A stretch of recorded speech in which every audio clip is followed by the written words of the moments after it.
Je propose à tout le monde de s'asseoir avant qu'on commence de discuter. Se lève, donc on commence par le premier. Ah, bon, bah, c'est bon. Oui, bonjour, je m'appelle Yvan, je suis de Communé.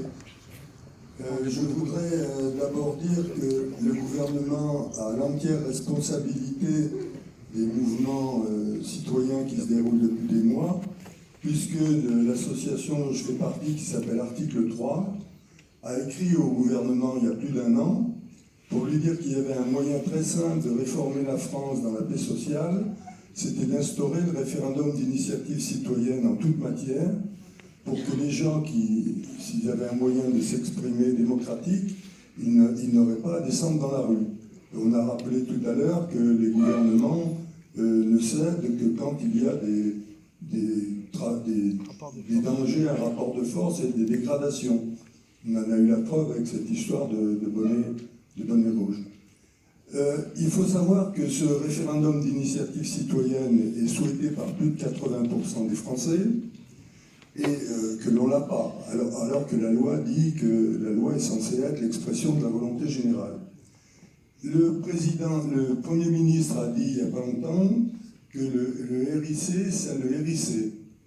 Et il a mis en avant son attachement à la démocratie représentative.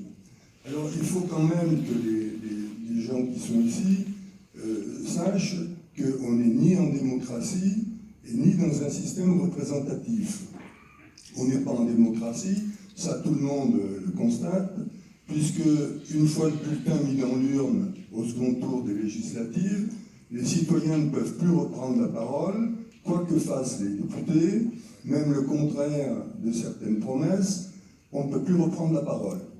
Donc ce n'est pas démocratique d'avoir le pouvoir, une fois tous les 5 ans, de donner un chèque en blanc à des prétendus représentants. Donc, pour ce qui est de la représentativité, il faut savoir que pour les dernières élections législatives, 2017, il y a eu 57% d'abstention et 3% de blanc.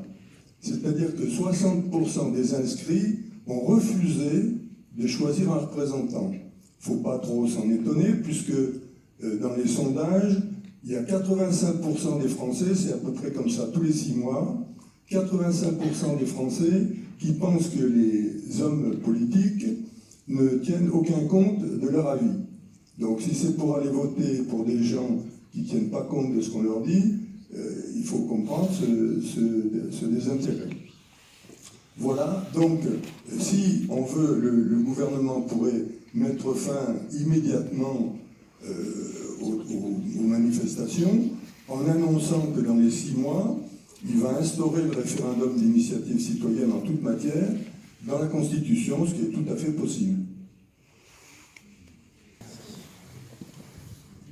Alors, je me présente, Loïc Fernandez, de la commune de Saint-Clair-du-Rhône. Moi, je vais m'exprimer donc au nom d'une partie d'un groupe des Gilets jaunes.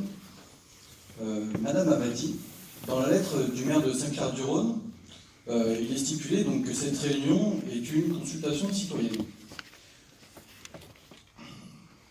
À l'initiative du groupe de Gilets jaunes, donc sans parti politique ni syndical ou religieux, une constitution citoyenne a été menée sur l'ensemble de cette commune, une consultation, avec la question suivante. Êtes-vous favorable au RIC, référendum d'initiative citoyenne, en toute matière? 584 personnes se sont exprimées pour placer le oui en tête, avec 563 voix, soit 96,4% de oui, sur la totalité des votants.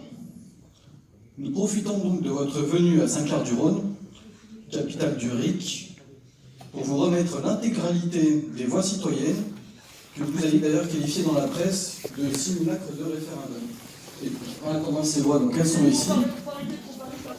Les gens se sont exprimés et voilà, donc nous redonnons leur témoignage. Donc, il faut